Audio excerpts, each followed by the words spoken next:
All right, this is... It's been so long since I've been on here, man. I almost forgot how to do it. I forgot how to be. So, anyway, the topic today is about Jesus must have been the worst prophet in the history of prophets because he came at a time, he came right before Israel was about to experience some of the worst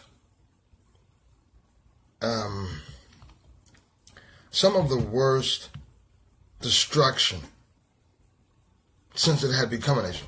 Go through one of the worst wars it was to ever experience up to that point, that will completely overturn the economy, that completely overturn their religious system, completely put an end to their religious system. That's what I said. It put an end to their religious system. Judaism is dead because of 70 AD. I'll get into that later. Now, you guys follow the Torah, you can do so. Feel free to do so. But you're not doing it right. And if you're not doing it right, you really can't do it at all.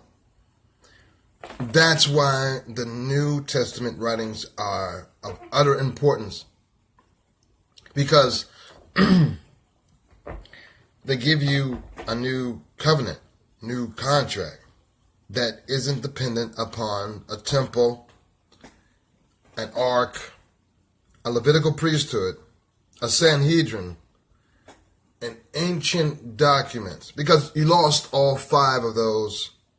You lost all five of those in the Roman-Jew war, the Jewish-Roman war that led to the destruction of the temple in 70 AD. You don't have it anymore. So all you guys talking about you can't keep the holy days because we're not in the land. How about you can't keep the holy days because you don't have a temple, brother? So everybody that's facing to the east to pray, what are you doing? What you really are doing is you're on northeast from my location.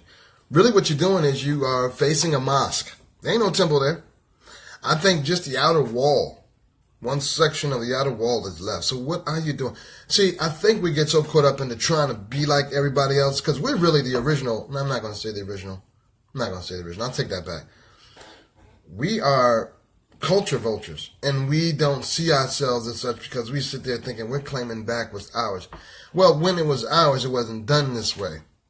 So we're taking the copycats and copycatting the copycats to do what we think we used to do. And none of it was done this way.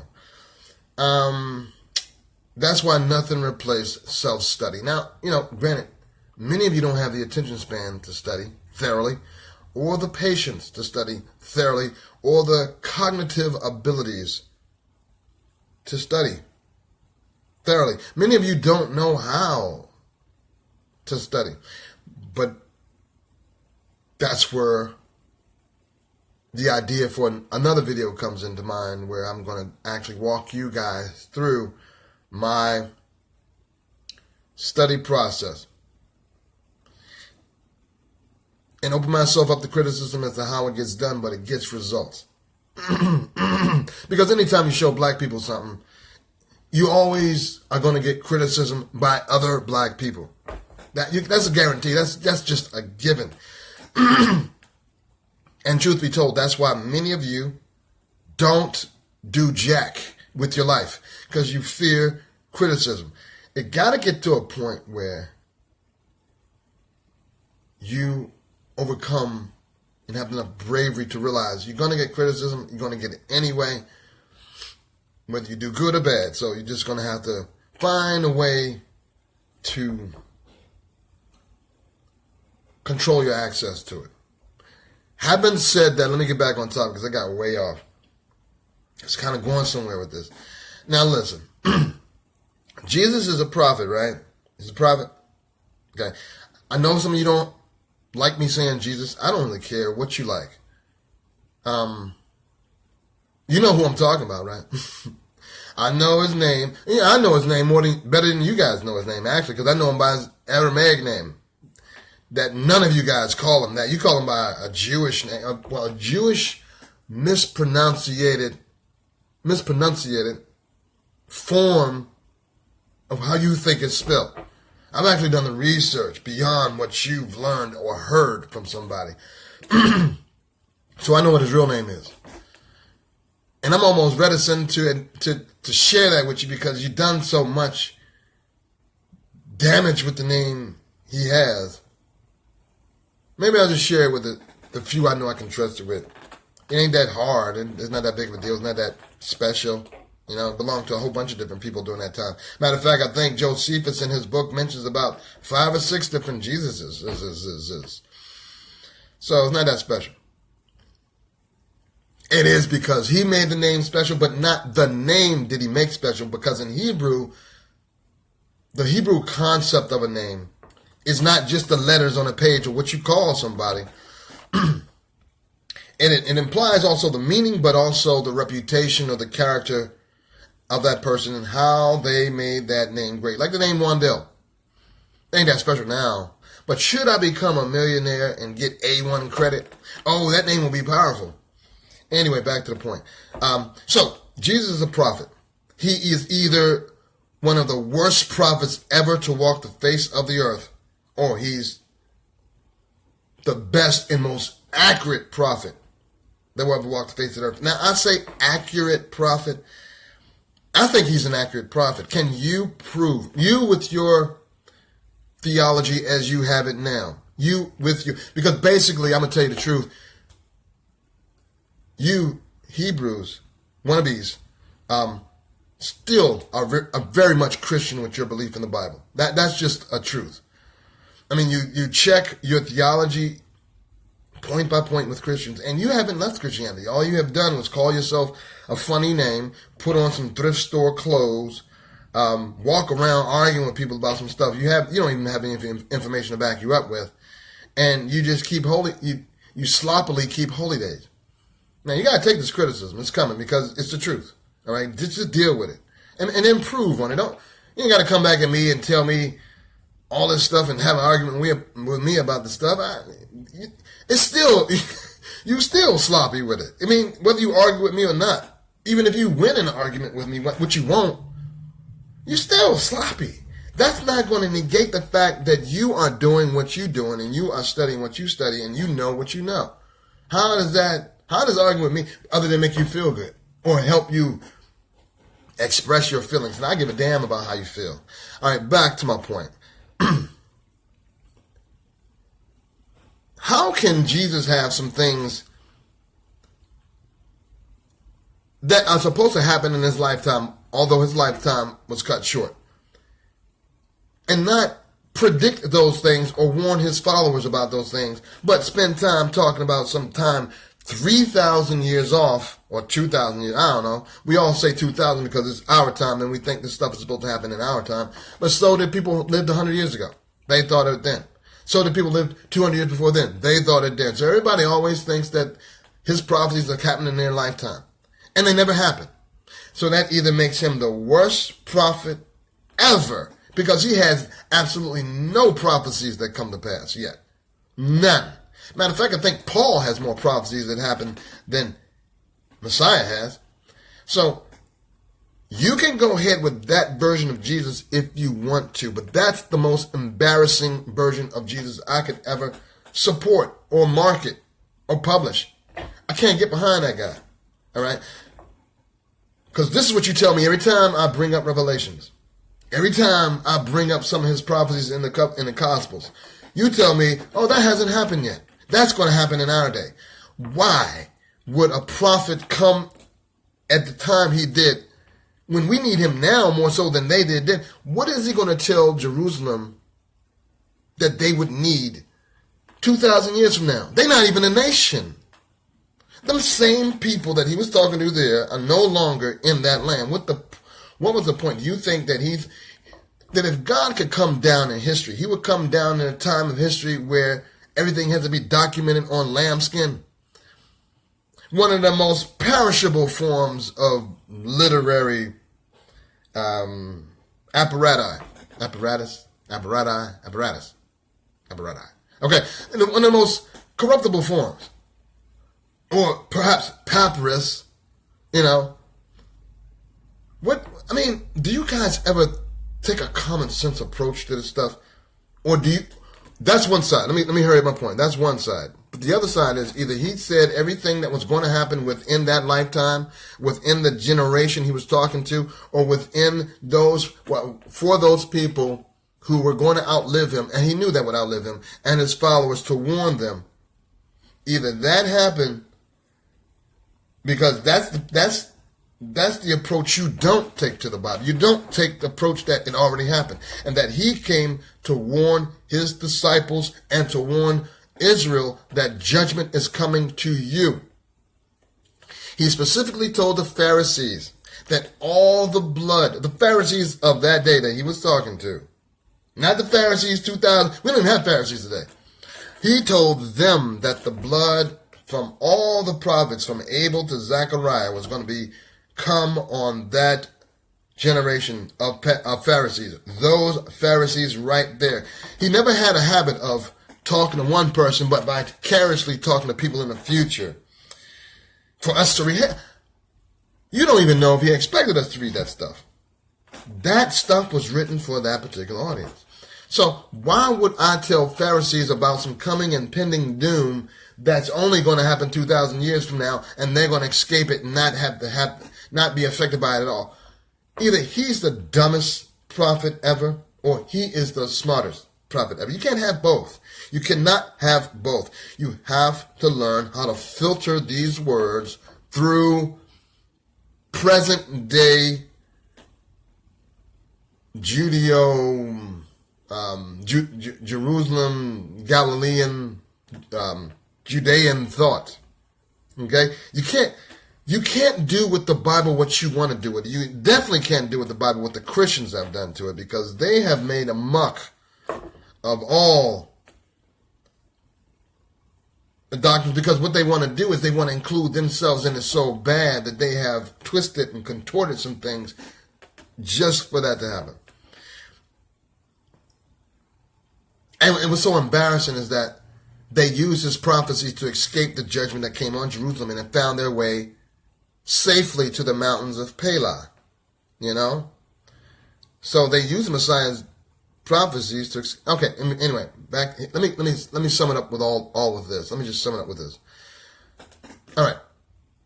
So 40 years after Jesus died, Jerusalem was destroyed, right? And the temple was leveled, right? Okay.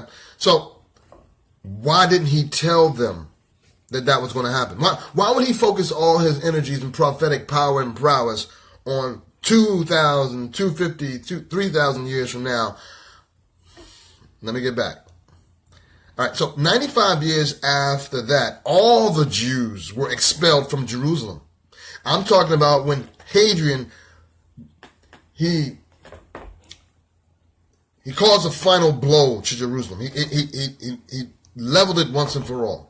And he expelled all the Jews from it. Matter of fact, he made Jerusalem a Roman capital at the time. Roman capital at the time. 135 AD. That he squashed the Bar Kokhba revolt. Bar Kokhba was seen as a Messiah, and he was proven to be not so much a Messiah. So, yeah, if 70 AD wasn't good enough for you, God came back and said, hey, man, let's just wipe this thing out once and for all. Because I've had to deal with this stiff-neckedness as a people from you guys for millennia now, right? So after that was done, no more Jerusalem. Jerusalem is now... I'm trying to understand, why don't you read the scriptures with history in mind?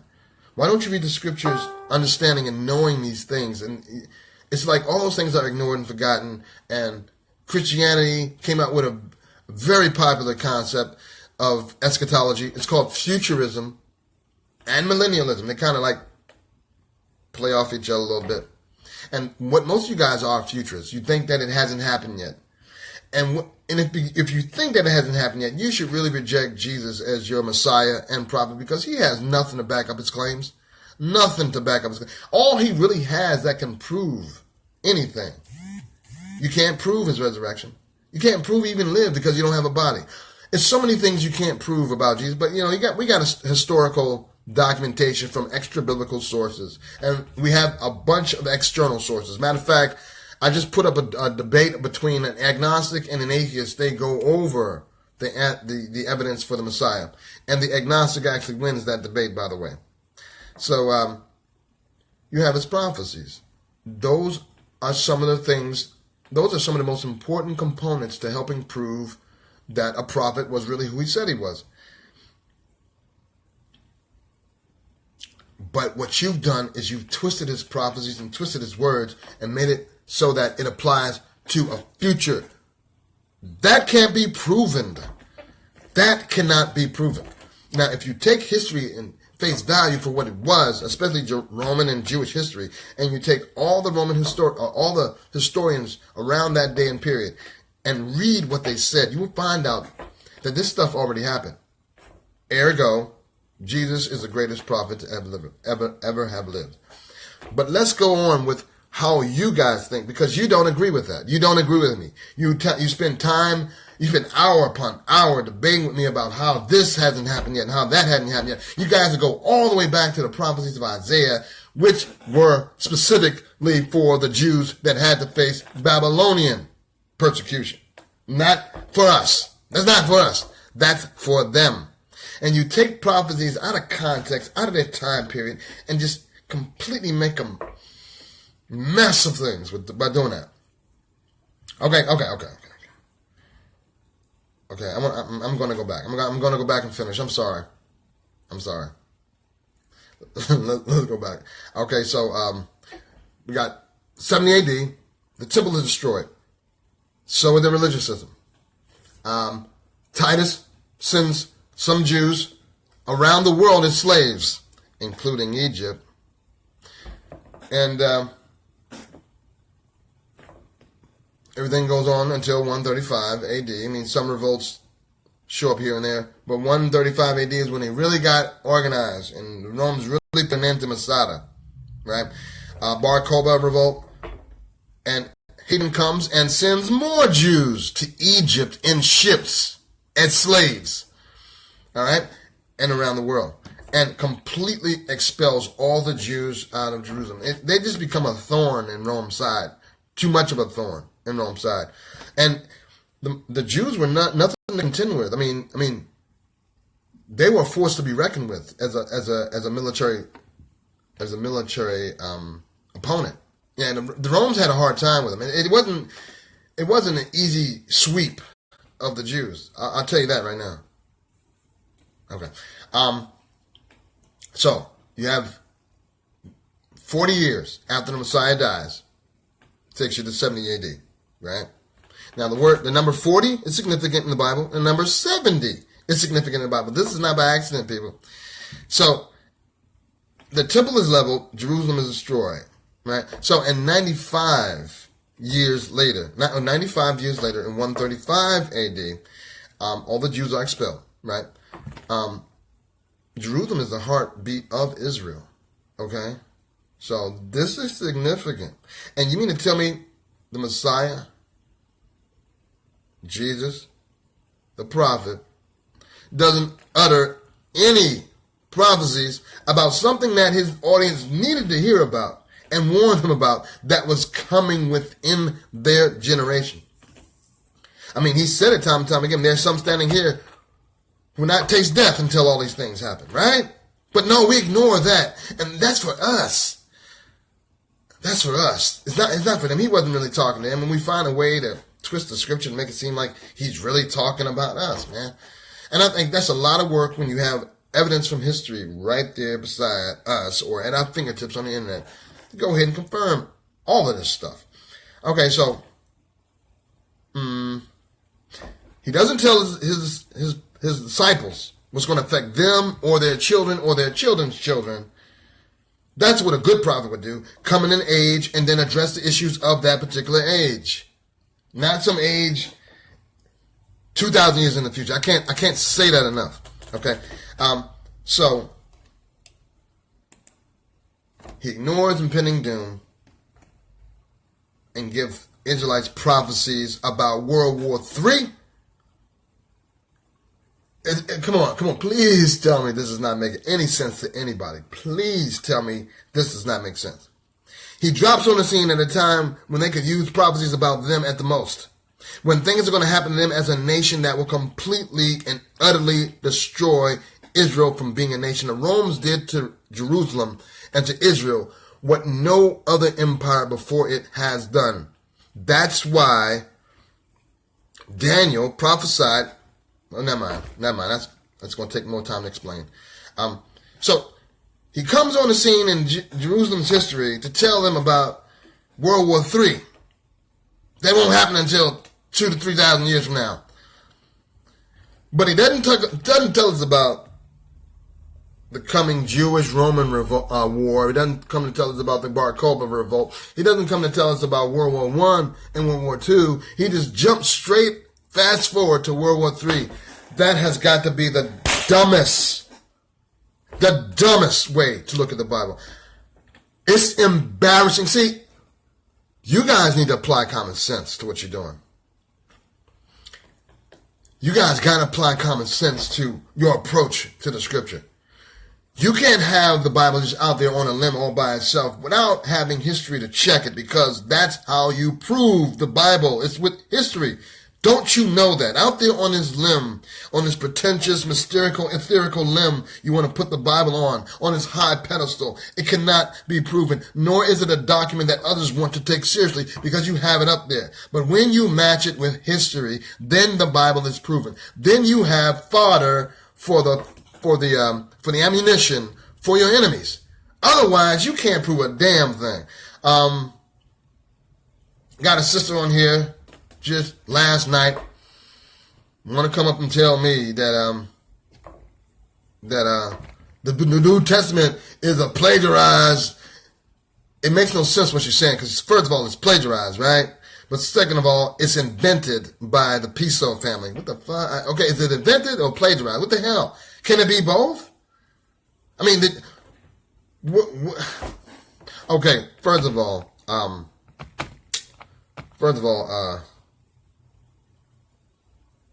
there's more evidence for Jesus, historical evidence for Jesus, than there is for Moses.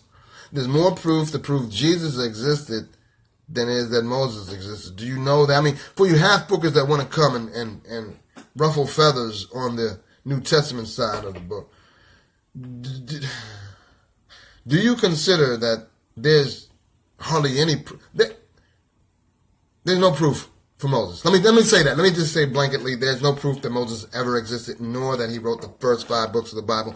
Yet you spend 85% of your time downing the New Testament writings when we have a plethora. We have an embarrassment amount of evidence for Messiah having lived, for Jesus to walk at the earth. None for Moses. So I think you guys need to back up, get your priorities straight, because I would spend my time focusing on that. And the funny thing is, I'm a Messianic Hebrew, whatever you want to call it, and I believe in the Torah. But see, I know the evidence for Moses, and it ain't that great. Because first of all, Moses has 2 grave sites. Did you know that? He has 2 grave sites. Don't try to come say, oh, we can prove Moses exists because he has a grave. Which one? Which one is Moses? And if you have 2, then that means that somebody took the liberty to create another one, which actually nullifies the evidence that Moses exists, because if one is fake, one of them's got to be fake. It can't be buried in 2 different places. They cut his body in half and have his legs sitting here and his torso over here. I'm getting off the topic, ain't I? Yeah, so let me finish before this thing cuts off on me. Bye.